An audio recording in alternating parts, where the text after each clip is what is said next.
So, I'm here to give you something. I'm just gonna go ahead and be honest. You won't like it at all, but it is necessary, and you will have to take a look at it.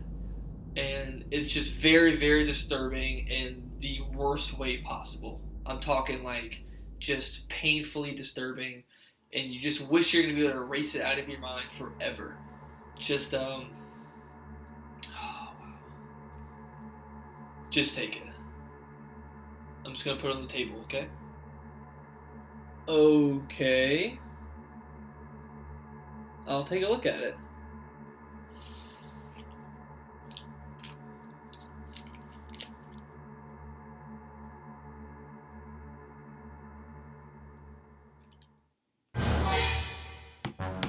Oh, God.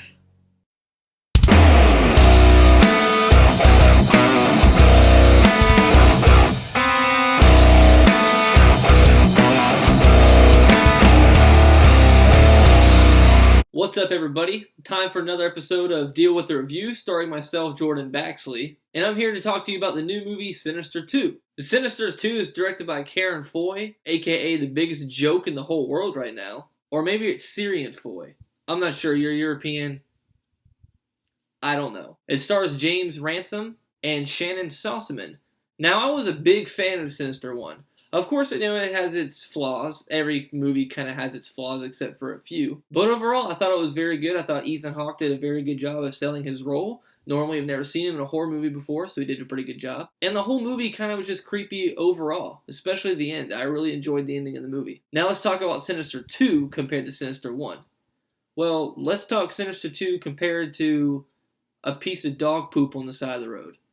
That would probably be a closer comparison. Now, just in case you haven't seen Sinister 1, Sinister 2's plot is basically the same exact thing. There's a demon in the house, and it's trying to take one of the kids and sacrifice it. Ooh. Except in this movie, there's two kids in the house, and these two kids, for some reason, are fighting each other to be the sacrifice of the demon trying to possess them. Riddle me that. These two kids are actually fighting each other because one of them wants to be the sacrifice for the demon in the house.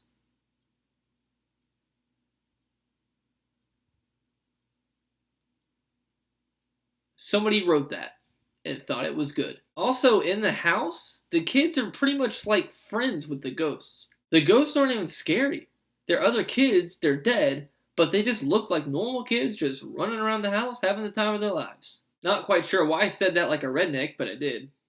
Now look at these stupid ass kids. Do they even look creepy at all? No, of course they don't. Except for the one all the way on the left. He could be a serial killer in life. I could see that for sure. Now while the kids are fighting about who's being sacrificed and who's being not, and they're talking with the kids in the basement, and they're watching the videos and everything, the mom in the house is completely unaware that all of this is happening.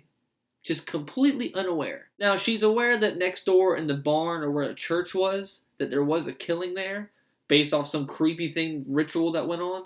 But that's all that she knows. So yeah, the mom is unaware of everything. She has no idea what's going on. She knows nothing about the ghost. She knows nothing about the demons. Nothing scary even happens to her, except for like the last 10 minutes. But yeah, how do you not know? So let me get to the acting in this movie. It's not very good.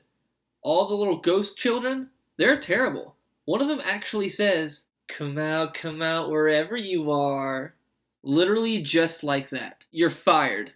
Now, a really good thing about the first Sinister is that they didn't show the demon guy, Boogle, or whatever his name is, too much. They only showed him maybe 2-3 times tops. But it was really creepy how they did it because you didn't really see him that often, so when you did, it was like a big deal. In Sinister 2, they show him pretty much throughout the entire movie. And it's not creepy anymore after you've seen him for 10 minutes straight. So, what were you thinking?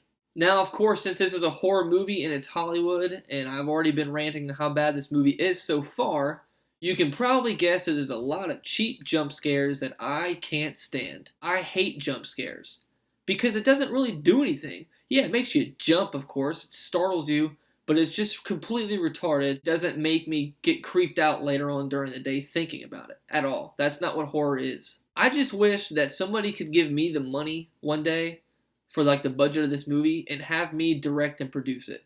Now, I might not be the actual guy behind the camera throughout the entire time because I don't know all these things about cameras. But when it comes to just writing a script and making sure everything looks really creepy and it'll stick with somebody, I could do so much better than whoever did this because holy crap, it's terrible.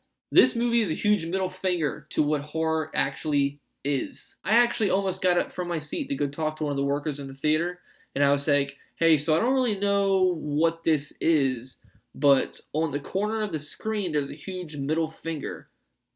It's kind of distracting. Is that part of the movie, or is that something that just kind of glitch in your camera? And he actually said, no, that's actually a real middle finger. It's supposed to be a metaphor in the movie to be a big F you to all other horror movies and how they're supposed to be. I politely understood his reasoning and his logic.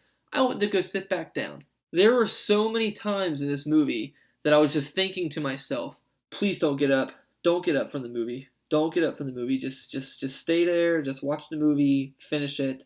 You don't need to leave. Maybe it'll get better. It does not get better. It just gets worse. There are so many plot holes in this movie, I can't even begin to describe how many they actually are. I mean, you really are questioning everything. How did those people get there? Wait a minute, that doesn't make sense.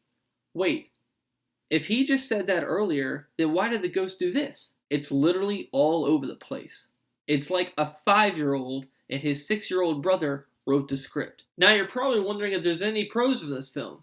There's not. I was not entertained. I was not intrigued. I was not impressed. I was not whatever good thing that could have came out of this movie.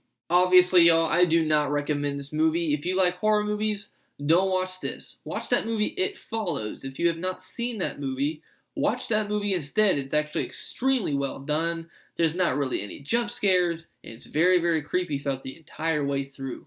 It Follows. Watch that. Overall, Sinister 2 is going to get 1 star out of 5s. It is atrocious. Do not go see this movie. As always, guys, thank you for watching. Please subscribe to my channel, Deal With It Reviews. And of course, if there's anything that I said in this film that you just didn't like and you got really offended by, deal with it.